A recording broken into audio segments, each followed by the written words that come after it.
বিজিতের মুখ থেকে র‍্যাকেট সম্পর্কে সকল সত্য কথা বের করে নিল শিবপ্রসাদ।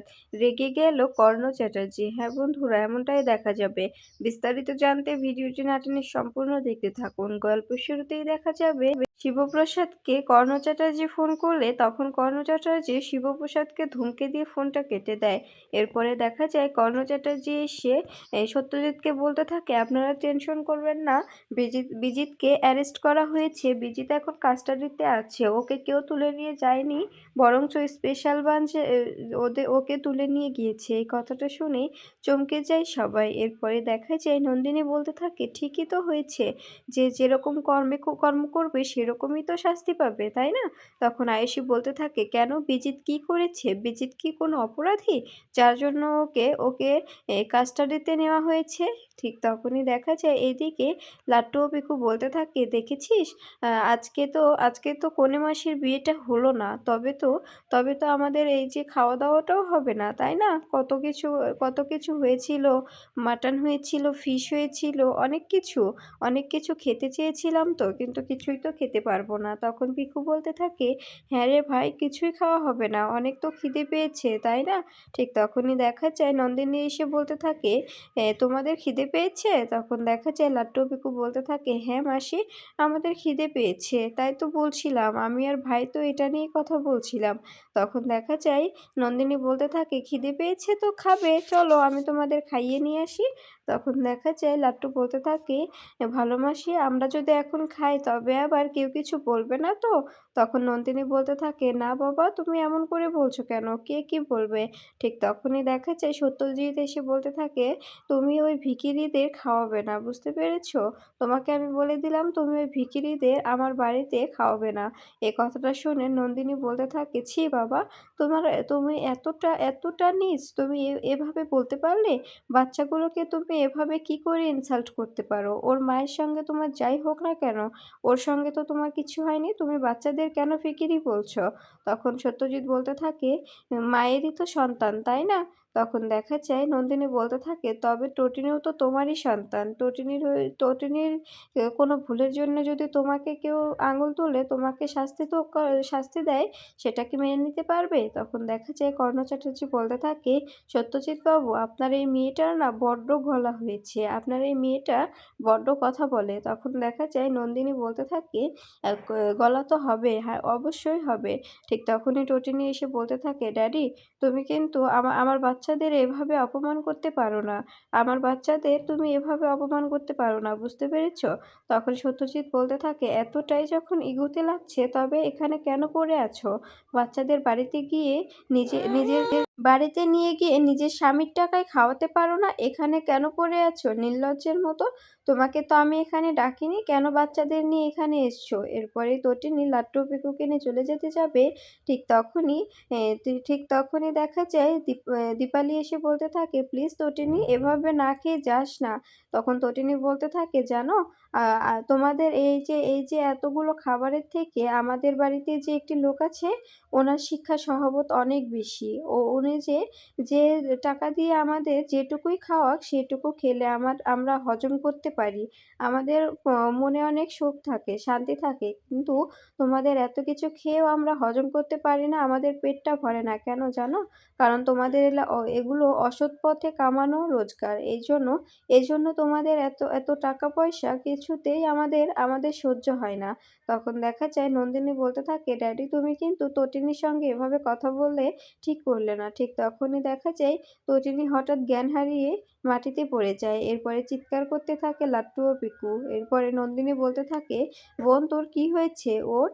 এদিকে কর্ণ চ্যাটার্জি মনে মনে বলতে থাকে, সবটাই ওর নাটক, সবটাই ও নাটক করছে, তোমরা কেউ ওর নাটকে ভুলো না। তখন দেখা যায় তখন এদিকে শিবপ্রসাদ বিজিতের মুখ থেকে কথা বের করার জন্য বিজিতকে অনবরত মারতে থাকে আর বলতে থাকে, কথা বের করবি কি করবি না বল, যদি বের না করিস তবে এখানেই শুট করে দিই।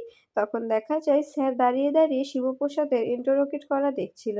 এইদিকে বিজিত কোনো কথা না বললে শিবপ্রসাদ বিজিতকে বেধড়ক মারধর করে আর বলতে থাকে, "যদি এরপরে কথা না বলিস তবে শ্যুট করতে আমার একবারও বাধবে না।"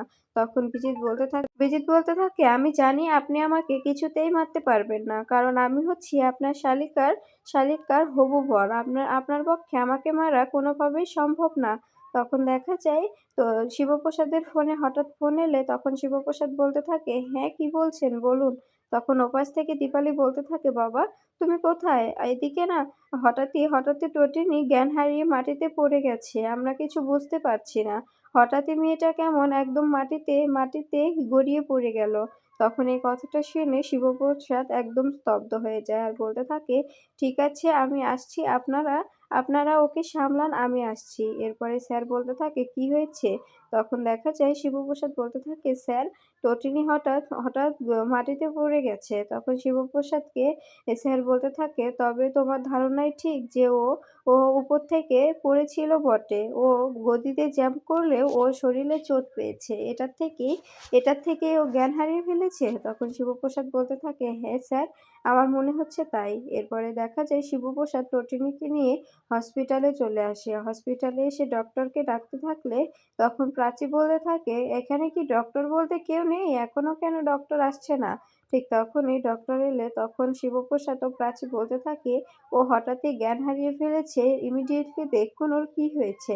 তখন ডক্টররা তটিনীকে ক্যাবিনে নিয়ে গেলে তখন প্রাচী ও শিবপ্রসাদ সেখানে দাঁড়িয়ে থাকে।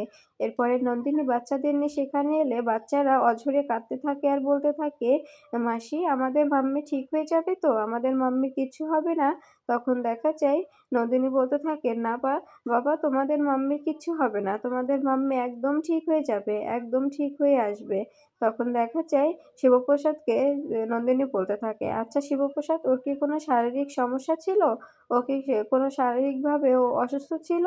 এ কথাটা শুনে চমকে যায় শিবপ্রসাদ। এরপরে শিবপ্রসাদ ভাবতে থাকে যে কি করে তটিনী আঘাতটা পেয়েছিল। তটিনীকে শিবপ্রসাদ শ্যুট করেছিল আর তটিনী মাটিতে পড়ে গিয়েছিল। ঠিক তখনই দেখা যায় বলরাম ফোন করে বলতে থাকে, "এ এ ইয়া বিজিতকে কোর্টে তুলতে বলছি স্যার।" তখন শিবপ্রসাদ বলতে থাকে, তোল।"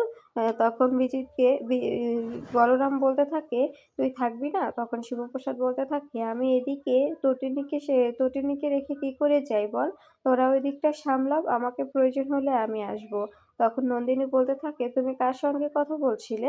তখন শিবপ্রসাদ বলতে থাকে, "আমার একটি ক্লায়েন্টের সঙ্গে।" তখনই হঠাৎ ডক্টর এসে বলতে থাকে, ওনার অবস্থা অনেক সিরিয়াস হয়ে গেছে।" কথাটা শুনে অবাক হয়ে যায় প্রাচী ও নন্দিনী। এরপরে দেখা যায় ডক্টরকে বলতে থাকে, "কি হয়েছে ওর?" তখন দেখা যায় ডক্টর বলতে থাকে, অনেকটা ওর শরীরে আঘাত পাওয়া গেছে। পুরো শরীরেই পুরো আঘাত। অনেক ব্যথা। মানে উঁচু থেকে হয়তো কোনো জায়গায় পড়ে গিয়েছিল। এ কথাটা শুনে চমকে যায় শিবপ্রসাদ, প্রাচী ও নন্দিনী। এরপরে দেখা যায় লাট্টু পিকু শিবপ্রসাদকে জড়িয়ে ধরে বলতে থাকে, আমাদের মাম্মি ঠিক হয়ে যাবে তো? আমাদের মাম্মির কিচ্ছু হবে না তো?" তখন শিবপ্রসাদ বলতে থাকে, "না, তোমাদের আমি একটা প্রভাত বাক্য শিখিয়েছিলাম না? সেটা মাথায় রাখবে।" তখন দেখা যায় লাট্টু পিকু বলতে থাকে, "ঠিক আছে আমাদের মাম্মির যেন কিছু না হয়। আমাদের মাম্মি যেন সুস্থভাবে ফিরে আসে।" তখন শিবপ্রসাদ বলতে থাকে, "হ্যাঁ মা।" এরপরে দেখা যায় বলরাম আবার ফোন করলে শিবপ্রসাদ বলতে থাকে, "কি হয়েছে?" তখন দেখা যায় পরশুরামকে বলরাম বলতে থাকে, তোকে কোর্টে আসতেই হবে। বিজিতকে যখন কোর্টে তোলা হবে তখন তোকে আসতে হবে। আমি জানি যে তুই অনেকটা ক্রাইসিসের মধ্যে আছিস। এখন তোকে এভাবে ডিস্টার্ব করাটা ঠিক হচ্ছে না। তারপরেও আমাদের করার কিচ্ছু নেই।" এরপরে দেখা যায় প্রাচী শিবপ্রসাদকে বলতে থাকে, "আচ্ছা জিজু, তুমি এতটা ভেঙে পড়ো না। তুমি যদি এতটা ভেঙে পড়ো তবে বাচ্চাদের কে সামলাবে বলো? তুমি এতটা প্লিজ ভেঙে পড়ো না।"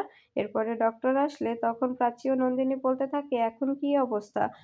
উনি সুস্থ হয়ে যাবেন তো?" তখন দেখা যায় ডক্টর বলতে থাকে, "ওনার শরীরে যা ফ্র্যাকচার দেখছি কি যে হবে ভগবানই বলতে পারে। এই কথাটা শুনলে নন্দিনী বলতে থাকে, "কি বলছেন এসব? ফ্র্যাকচার মানে?" তখন দেখা যায় ডক্টর বলতে থাকে, "বললাম না যে উনি অনেক উঁচু থেকে পড়েছিল।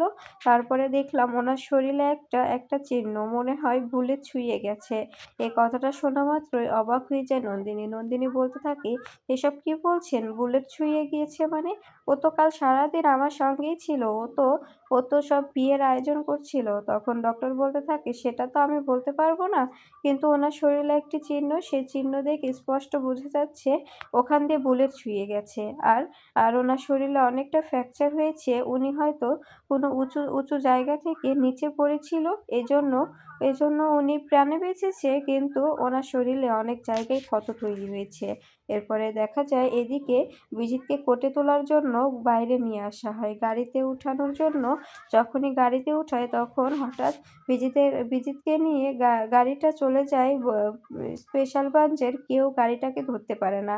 এরপরে স্যার শিবপ্রসাদকে ফোন করে বলতে থাকে, "বিজিতকে কারা তুলে নিয়ে গিয়েছে? ইমিডিয়েটলি তুমি আসো, হারি আপ।" তখন দেখা যায় শিবপ্রসাদ বলতে থাকে, "ঠিক আছে স্যার, আমি এক্ষুনি আসছি।"